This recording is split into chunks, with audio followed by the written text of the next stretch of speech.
debate é franco e aberto sobre os mais diversos assuntos à luz do direito. Está no ar Reflexões, com André Ramos e Gisele Reis.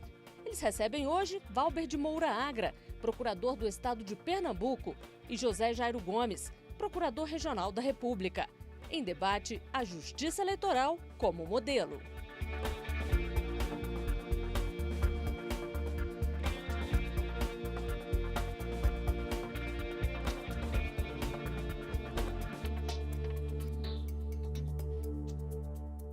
Eu quero agradecer a presença do Dr. José Jairo Gomes, também do Dr. Valber Agra, e começar perguntando sobre o engano que muitas pessoas, na verdade, acabam incidindo em achar que a Justiça Eleitoral vive só de eleições, não é, Dr. Valber? Não. A Justiça Eleitoral ela tem um trabalho que ela não é ocasionada apenas em ano macroeleitoral. O que é um ano macroeleitoral? São aqueles anos em que há eleição. Afora isso, nós temos os anos que são microeleitorais, ou seja, aqueles anos que não tem eleição. Então, cotidianamente, a Justiça Eleitoral tem um grande trabalho, porque eu posso dividir as suas funções em 4 grandes atribuições. Uma função jurisdicional, uma função administrativa, que essa é muito intensa nos anos macroeleitoral, uma função consultiva de prevenção de litígios e uma função normativa, que vem crescendo muito nesses últimos anos através de um fato, que não é um fato apenas no Brasil, que é denominado de juspolitização ou judicialização. Então, não é uma justiça eminentemente sazonal, ela é uma justiça permanente, né? E quando surgiu a ideia de se criar essa justiça especializada no Brasil? Olha, na verdade, há vários modelos, né, a respeito da questão do controle das eleições. Há modelos em que esse controle não é entregue ao Poder Judiciário, ele é entregue a órgãos subordinados ao Executivo. Mas no Brasil, em razão de peculiaridades históricas, a partir da década de 30, foi criada a Justiça Eleitoral como um ramo do Poder Judiciário, né? E se naqueles tempos, como disse o Dr. Valber Agra, se naqueles tempos havia essa sazonalidade, ou seja, ela só intensificava os seus trabalhos em anos eleitorais, atualmente já não se pode dizer isso mais, né? A Justiça Eleitoral hoje, ela trabalha permanentemente, o que tem levado algumas pessoas a reclamarem uma mudança de sua estrutura de funcionamento, justamente por isso, porque ela não é mais sazonal, ela tem trabalhos permanentes envolvidos com as eleições. Que tipo de situações que podem ser levadas à apreciação? Olha, Gisele, evidentemente, a face mais visível da Justiça Eleitoral se dá por ocasião das eleições, em ano de eleições, né? É ali que ela aparece, inclusive que é verificada a sua eficiência, né? Ou seja, essa face administrativa dela, né? Que, aliás, quando se fazem pesquisas a respeito da eficiência de atuação da Justiça Eleitoral e dos demais instituições brasileiras, normalmente é a essa face que as pessoas se reportam. Porque realmente é um trabalho bastante eficiente, mas para que isso aconteça, é preciso haver uma organização extraordinária, né? É um trabalho dedicado, o serviço de pessoas abnegadas, muitas vezes, que trabalham diuturnamente, trabalham horas e horas por dia. Então, essa face é a mais visível, mas há outra, por exemplo, a face jurisdicional, que não é tão visível para o público, né, para o grande público, né? Mas que é uma face relevantíssima, porque é ali que a Justiça Eleitoral decide os conflitos que surgem durante o desenrolar das eleições. Agora, é exatamente sobre isso que eu gostaria de fazer uma pergunta aqui para os nossos convidados. Tem sido a Justiça Eleitoral, ela tem sido eficiente ao atuar nesse âmbito material? Porque no âmbito jurisdicional, de fato, não é? O Poder Judiciário tem diversos ramos e um deles é o eleitoral. Então, as disputas judiciais eleitorais são, obviamente, resolvidas aqui no Brasil pela Justiça Eleitoral. Mas, do ponto de vista da organização das eleições, que seria, em outros países, uma tarefa, como disse o Dr. José Jairo agora, uma tarefa exercida pelo Poder Executivo em muitos países, né? No Brasil, por ser exercida pela Justiça Eleitoral, nós podemos dizer que é um modelo que tem sido eficiente, tem sido para a sociedade adequado? Na questão de administração das eleições, a administração das eleições brasileiras, sem nenhuma temeridade, podemos dizer que é um dos mais modernos e avançados do mundo. Vejam que nos Estados Unidos, no início do século, houve um problema muito sério entre Al Gore e George Bush, e todas as eleições no Brasil, não há nenhuma acusação séria que contradiga a eficácia das eleições. Então, a parte administrativa, eu posso dizer que ela é perfeita. O que temos avançado nos últimos tempos, nos últimos 20 anos, é a questão da concretização das normas. Nós sabíamos e nós sabemos que nós temos problemas, principalmente em captação ilícita de sufrágio, em compra de votos, em condutas ilícitas do período eleitoral. E nessa atividade de repressão e nessa atividade preventiva, a Justiça Eleitoral tem avançado muito. A única questão, a nosso modo de ver, vem a ser a falta de consolidação de jurisprudências, que elas mudam muito e geram uma segurança nos operadores do direito. Para os advogados que militam, é interessante, é bom, porque eu não tenho algo que é intrínseco, eu não tenho algo que seja uma verdade em si. As verdades vão sendo construídas paulatinamente. Mas para a sociedade é muito temerário porque gera uma insegurança. E essa insegurança é bastante atroz com a cidadania. Nesse sentido, a gente poderia dizer sobre a importância, por exemplo, dessa questão da atividade consultiva, né, da Justiça Eleitoral, porque quando nós estamos diante de uma atividade consultiva, nós não temos ali uma decisão efetiva, né, não há uma provocação jurisdicional no sentido de resolver um caso concreto, um litígio em si. Com base numa situação abstrata, leva-se até a Justiça Eleitoral para que ela possa dar, então, um pronunciamento a respeito de como é o seu entendimento a respeito de determinadas questões.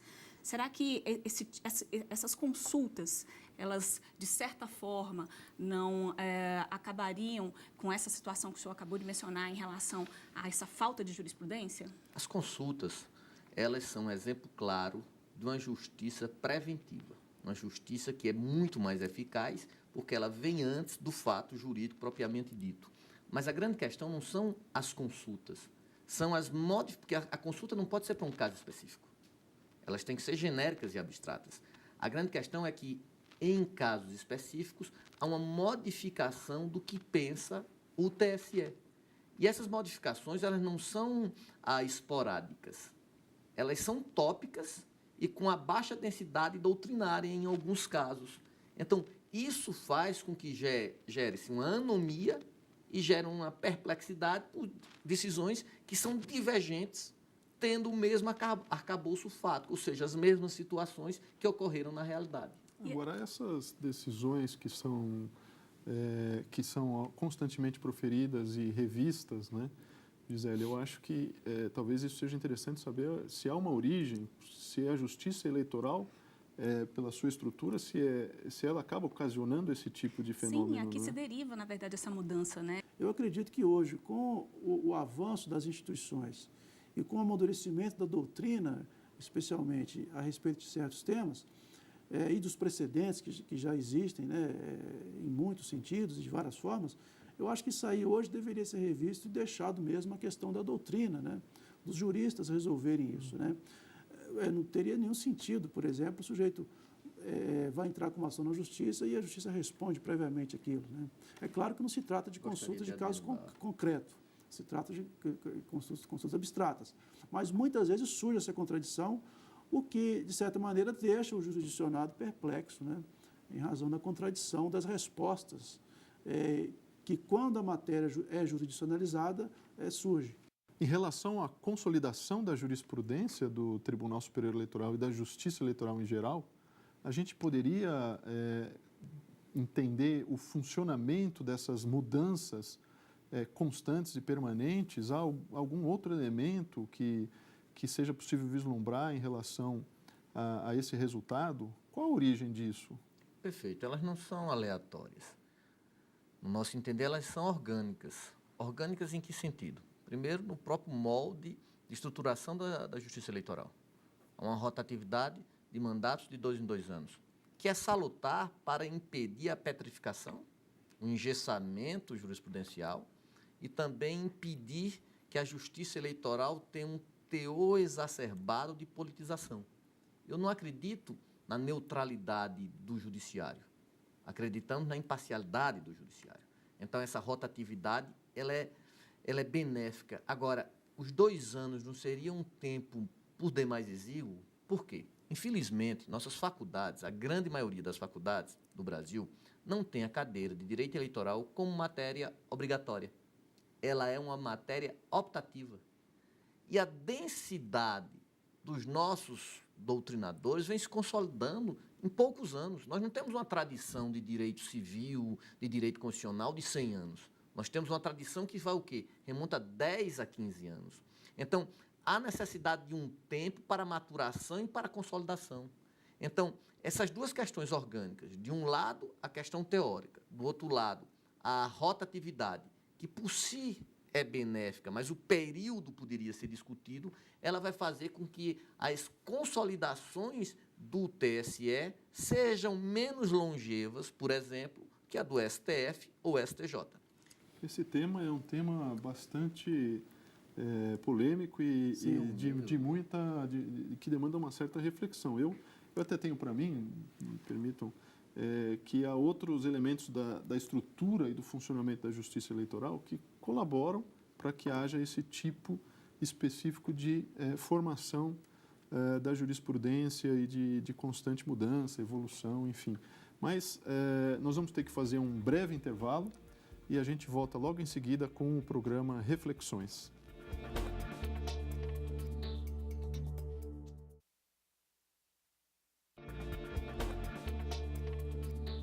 A Justiça Eleitoral está em debate no Reflexões. Na primeira parte do programa, a conversa foi sobre o funcionamento dos tribunais eleitorais, as decisões e as jurisprudências. Nós temos uma característica interessante, né, da Justiça Eleitoral exatamente no que diz respeito a essa composição, né? Porque nós temos 3 membros que são provenientes do Supremo Tribunal Federal, 2 membros vêm do Superior Tribunal de Justiça e 2 que são aí da advocacia. E é como o senhor mesmo esclareceu, eles ficam por um mandato de 2 anos. Mas essa heterogeneidade, ela é salutar, porque impede o quê? Que um tribunal só detenha o controle das decisões. Ela faz com que haja um intercâmbio de tribunais, inclusive com 2 membros, tanto nos TREs como no TSE, oriundo da classe dos advogados. Então, faz que haja uma circularidade de ideias, Renovação, né? uma renovação, mas o mais importante, uma circularidade de ideias, onde, se nós tomarmos como uma grande ágora, isso possa ser reciclado, essas discussões aprofundadas e melhoradas. Olha, nós não podemos esquecer de um fato importantíssimo. A Justiça Eleitoral brasileira, ela exerce o controle e a verificação de poderes, ou seja, é ela que diz quem está apto a exercer o mandato político. Isso é feito através da diplomação, ou seja, é isso que confere legitimidade, né, ao exercício do poder político posteriormente. Agora, a peculiaridade é que se buscou no modelo brasileiro é fazer um mix, né?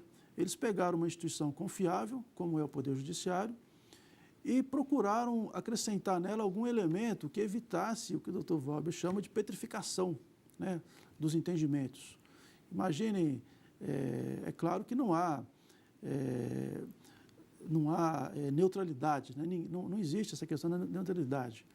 O juiz ele pode ser parcial ou imparcial, isso inclusive é vedado pelo sistema de impedimentos e suspensões.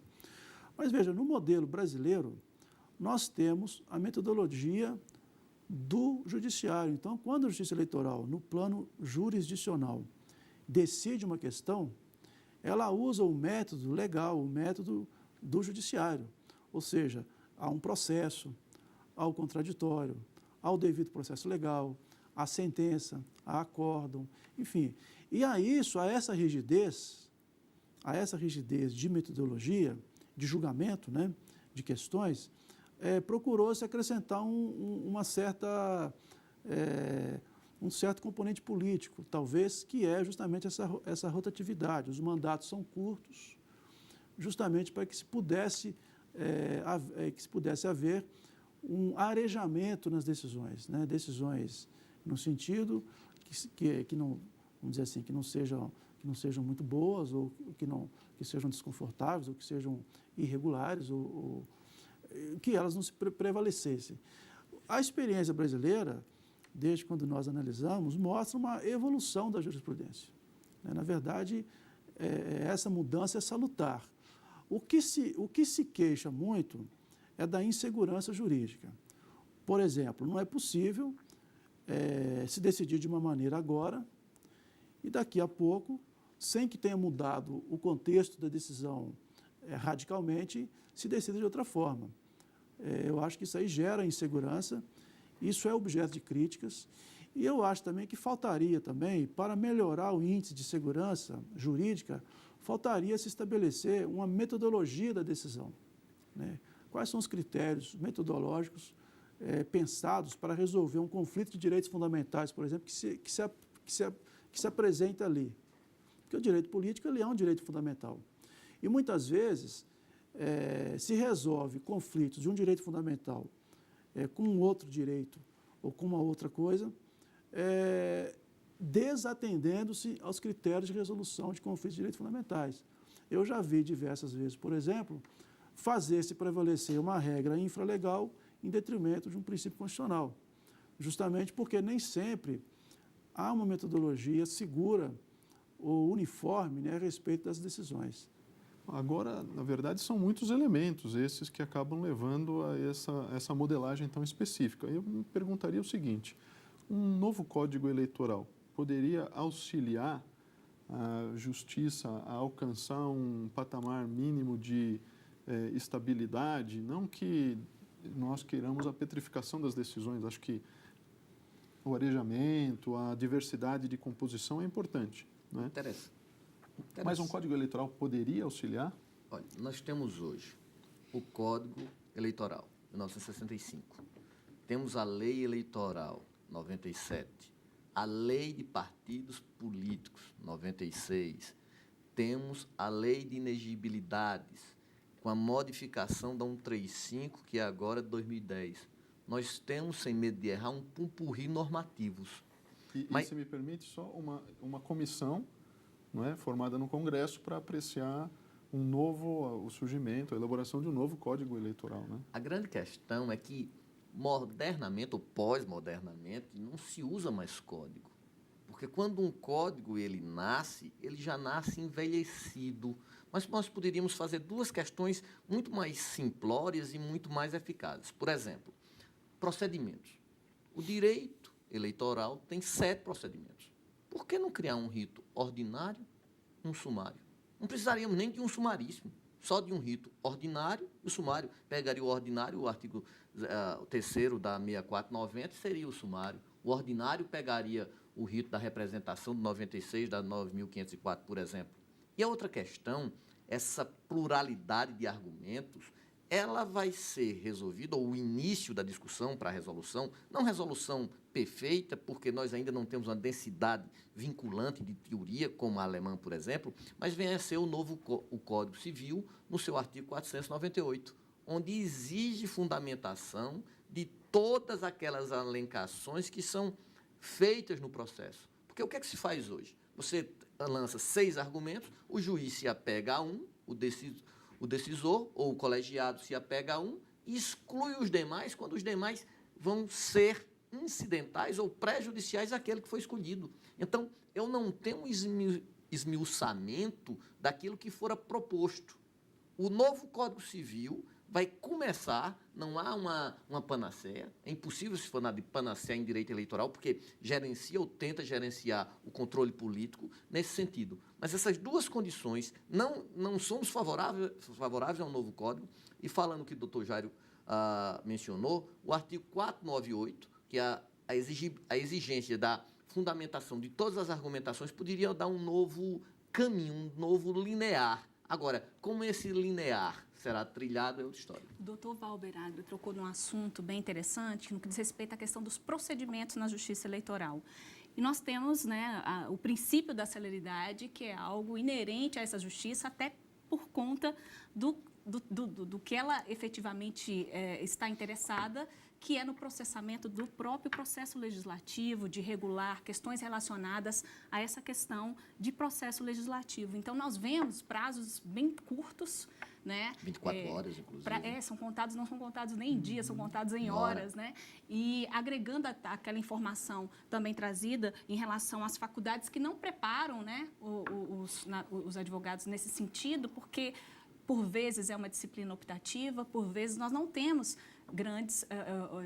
uma demanda grande de operadores do direito nessa justiça eleitoral, então falta um pouco também de prática no que diz respeito a esse dia a dia que é próprio, peculiar da justiça eleitoral por ser uma justiça especializada. Exato.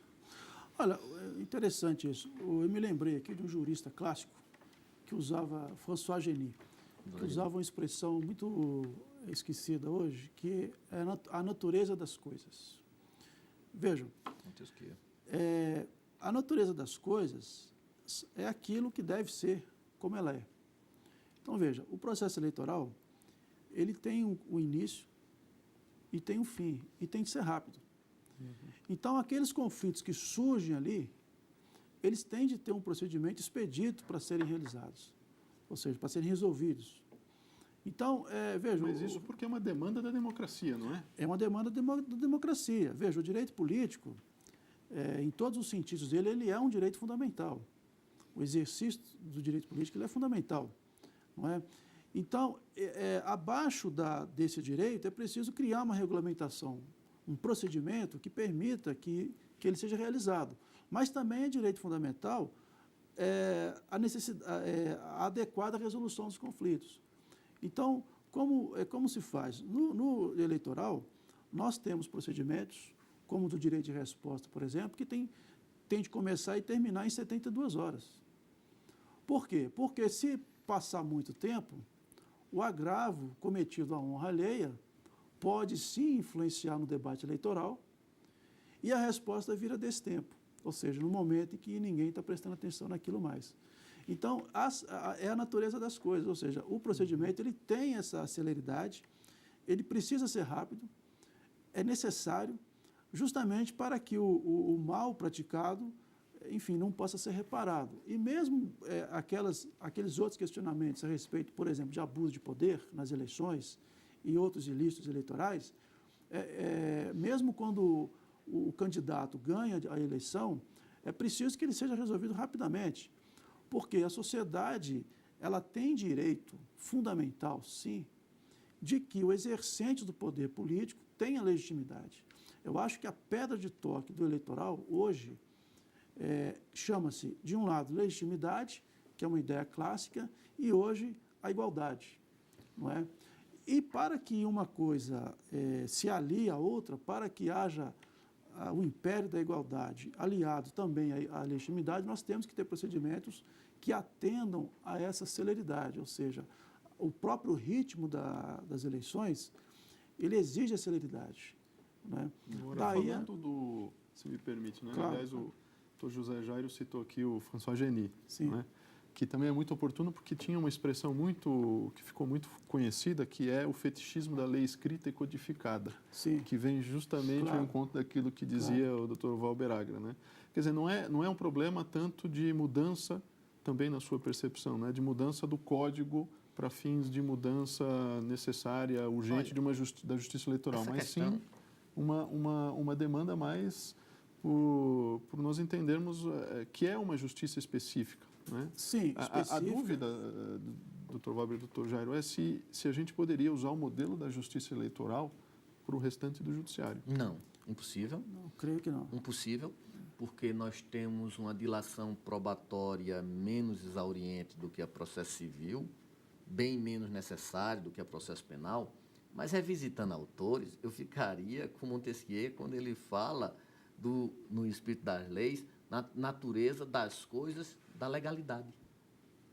Ou seja, se eu tivesse uma segurança jurídica de ritos pré-determinados, por exemplo, um rito para uma AGE, já vi várias vezes em vários estados, rito de AGE, que é um rito descrito de forma explícita no artigo 22 da 6490, ser feita pelo artigo 96 de uma representação. E o que é pior, haver sentença com base num rito menos exauriente e tribunais regionais eleitorais confirmarem. Então, se nós diminuíssemos a complexidade, deixasse de ser algo hermético para poucos iniciados, transformasse isso com base em legalidade para todos, com cumprimentos em todos os TREs, a questão ficaria muito mais plausível. Um exemplo prático pode ser dado. Determinado Tribunal Regional Eleitoral, ele começou a fazer um teste para aferir se o eleitor era ou não alfabetizado. Se ele não for alfabetizado, ele não tem uma condição de elegibilidade. E criou, através de um estudo de 3 professoras, um teste bastante complicado. E isso gerou problemas muito graves, porque grande parte do eleitorado não foi. Nos outros tribunais, o que é que se faz? Eu escrevo o nome, atesto qualquer escolaridade que eu tenha e eu estou com esse pré-requisito feito. Resultado, como é que um tribunal da federação pode dispor de forma diferente de todos os outros? Nas últimas eleições, teve um tribunal também, de um grande estado, que através de 3 decisões, ele dissentiu, inclusive, do próprio TSE e dos outros tribunais. Então, se eu tivesse parâmetros mínimos, razoáveis, com base em legalidade, essa discussão ficaria mais fluida, menos controversa. Nós temos problemas, mas também temos alguns elementos muito positivos, e tudo né, isso Gisele? demanda bastante reflexão, na verdade, né? E infelizmente nós não temos mais tempo para continuar esse nosso debate, que está ótimo, mas nós vamos ter que finalizar. E quem quiser rever esse programa, aqui mesmo na TV Justiça, poderá vê-lo em horários alternativos e no nosso site, tvjustiça.jus.br. Nós agradecemos aos convidados e a todos que acompanharam reflexões de hoje sobre a Justiça Eleitoral. Até a próxima.